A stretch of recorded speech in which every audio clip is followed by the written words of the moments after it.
Sir என்னாச்சு sir? எதுக்காக வந்திருக்கீங்க? இங்க வெண்ணிலாங்கிறது யாரு? நான் தான் சார். ஓ, நீங்க தான் வெண்ணிலாவா? நீங்க தான் நேத்து நைட்டு அண்ணாமலை மேடம் வீட்ல இருந்து சொல்லிக்காம கிளம்பி வந்தீங்களா? ஆமா. அங்கிருந்து வரும்போது பண நகை ஏதாவது எடுத்துட்டு வந்தீங்களா? ஐயோ, சத்தியமா இல்ல சார். நான் எதுவுமே எடுத்துட்டு வரல. எனக்கு அதை பத்தி எதுவும் தெரியாது. ஏன் சார் என்னாச்சு? எதுக்காக இதெல்லாம் கேக்குறீங்க? இவ அந்த வீட்டு மருமக தான். அது எனக்கு தெரியும் சார். ஆனா அண்ணாமலை மேடம் வீட்ல நகையும் பணமும் காணாம போனதா கம்ப்ளைண்ட் கொடுத்துருக்காங்க. வெண்ணிலா விசாரிச்சதுல இவங்களும் அந்த நேரத்துல வீட்டை விட்டு வெளியில வந்திருக்காங்க. அதனால ரூல்ஸ் படி நாங்க உங்க வீட்டை சோதனை போடணும் சார். சார் என்ன பேசிட்டு இருக்கீங்க நீங்க? அப்ப என் பொண்ணு தான் நகையும் பணத்தை திருடிட்டு வந்தான்னு சொல்றீங்களா? சார் நாங்க அப்படி சொல்ல சார். சந்தேகத்தின் பேர்ல தான் சர்ச் பண்ண வந்திருக்கோம். வாரண்ட் இருக்கு சார். ப்ளீஸ் கொஞ்சம் கோஆபரேட் பண்ணுங்க. Constable, okay sir. போய் தேடுங்க. போங்க போங்க.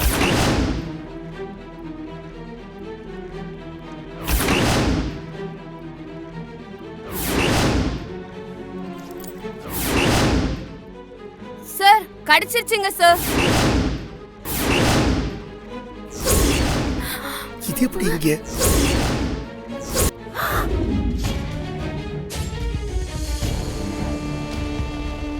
எதுக்காக என் மருமகளை அரெஸ்ட் பண்றீங்க?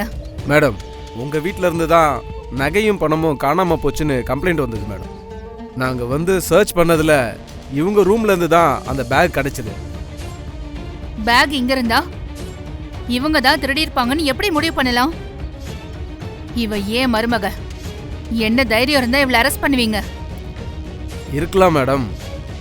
ஆனா எங்க கடமையை நாங்க செஞ்சுதான் ஆகணும் இல்ல மேடம். முதல்ல ஒருத்தரை அரெஸ்ட் பண்ணும்போது உண்மை என்னன்னு தெரிஞ்சு அரெஸ்ட் பண்ணணும். அந்த பேக்கை நான் தான் இங்க எடுத்துட்டு வந்து மறந்து வச்சுட்டு போயிட்டேன்.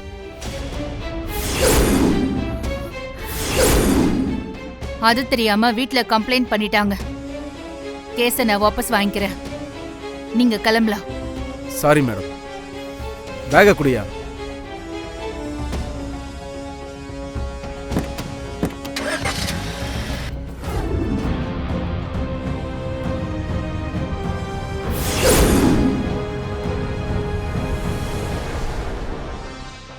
இப்பவாவது அவளை பத்தி தெரிஞ்சுக்கிட்டியா? இப்ப வருவியா வீட்டுக்கு? அழாத வெண்ணிலா. இப்படி அழுதுதான் உன்னை ஏன் நீ கோழையாக்கிக்கிற? எது சரி எது தப்புன்னு பார்த்து அடுத்த செகண்டே முடிவெடுத்து அதுக்கு தகுந்த மாதிரி நடக்கிற வெண்ணிலா எங்க போனா? அந்த வெண்ணிலாவா நீ திரும்ப வரணும். இந்த அண்ணாமலையோட மருமகனா எப்படி இருக்கணுமோ அப்படி வரணும்.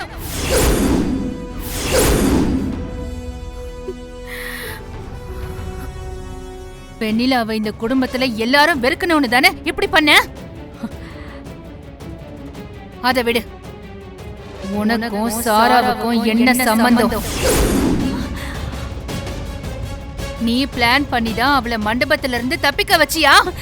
அத்தை, லெட்டரை மாத்தி எழுதி வச்சது நான் தான். மத்தபடி எனக்கும் சாராக்கும் எந்த சம்பந்தமும் இல்ல. சம்பந்தம் இல்ல? இல்லத்த, அவங்கள நான் கடைசியா அந்த போலீஸ் ஸ்டேஷன்ல பார்த்ததோட சரி.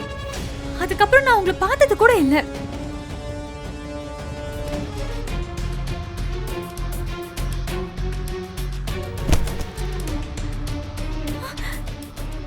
அப்புறம் எப்படி நம்ம வீட்டு நகையும் பணமும் சாரா கைக்கு போச்சு? ஏன் குடும்பத்துல இருக்கிற யாரும் இத பண்ண மாட்டாங்க.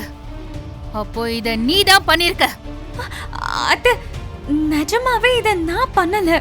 வான்மதி, எனக்கு எல்லாம் தெரியும். நான் கூட யோசிச்சேன், எப்படி நம்ம வீட்ல நடக்கிறதெல்லாம் சாராவுக்கு தெரியுது? எப்படி அவ வருணை தேடி ஏற்காடுக்கு வந்தான்னு இப்பதானே தெரியுது. இதெல்லாம் நீதான் சொல்லியிருக்க. சொல்லு, ஏன் இப்படி பண்ண? எதுக்காக இப்படி பண்ண? இப்போ சொல்ல போறியா இல்லையா? ஆமா, நான் தான் பண்ணேன்.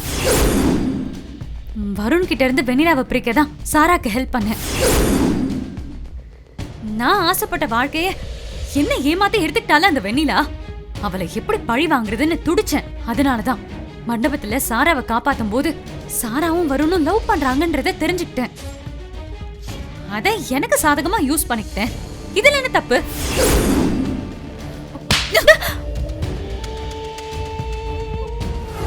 உன்னை பத்தி முழுசா இப்பதான் எனக்கு புரிய வச்சாங்க.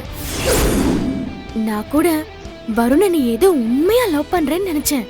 ஆனா இப்பதானே எனக்கு தெரியுது நீ உன் சுயநலத்துக்காக லவ் பண்றேன்னு. சோ இனி நான் உன்னை விட மாட்டேன். உன்கிட்ட இருந்து என் புருஷனை காப்பாத்தி அவர் கூட ஒரு சந்தோஷமான வாழ்க்கைய நான் வாழ்ந்து காட்டுறேன். என்ன சவாலா? உன்னால இது முடியும்னு நினைக்கிறியா? வரேன் இப்போ ஏன் கையில. என்ன மீறி நீ அவனோட நிழலை கூட நெருங்கவே முடியாது. என்ன பாக்குற? உன்னை அவன் கையாலேயே வீட்டை விட்டு வெளியே தள்ளி அவனோட பொண்டாட்டியா இந்த வீட்டு மருமகளா நான் வந்து காட்டுறேன். அதையும் பார்க்கலாம். அண்ணாமலை குடும்பத்துக்கு மருமகளா வரணும்னா அதுக்கு ஒரு தகுதி வேணும்.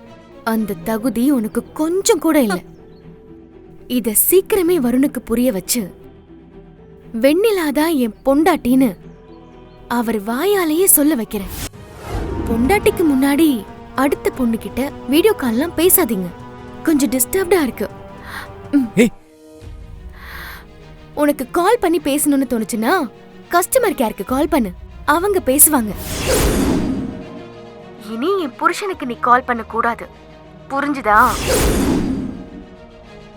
ஏய் வெண்ணிலா, ஏய் இங்க பாருங்க, இது வரைக்கும் நடந்ததெல்லாம் விட்டுருங்க. இப்ப நான் உங்க மனைவி. எனக்கு நீங்க, உங்களுக்கு நான் மட்டும்தான். இதுக்கு மேலயும் நீங்க இன்னொரு பொண்ணு நினைச்சிட்டு இருக்கிறது நல்லாவே இல்ல. அப்புறம் அவ நல்ல பொண்ணும் இல்ல. அதனால அவன் நல்லவல்லன்னு நீ சொல்றியா? ஒண்ணுக்கு 2 தடவை நம்ப வச்சு கழுத்தறுத்தது நீதானடி. இல்லங்க, நீங்க சந்தோஷமா இருக்கணும், உங்க வாழ்க்கையில நான் குறுக்க இருக்க கூடாதுன்னு தான் இந்த வீட்டை விட்டு வெளியே போனேன். போனதுக்கு அப்புறம் தான் தெரிஞ்சது அந்த சாரா யாரு, எப்படிப்பட்டவன். அது தெரிஞ்சும் உங்களை நான் விட்டு கொடுத்தா அது நான் பண்ற பெரிய துரோகம். அதான் நான் வந்துட்டேன். நீ சொல்றத நம்ப நான் தயாரா இல்ல. நீ வேணா எங்க அம்மாவை ஏமாத்தலாம், ஆனா என்ன ஏமாத்த முடியாது. என்ன நடந்தாலும் சரி, உன்னை என் மனைவியா ஏத்துக்க மாட்டேன். உன் கூட வாழவும் மாட்டேன். அதையும் பார்க்கலாம்.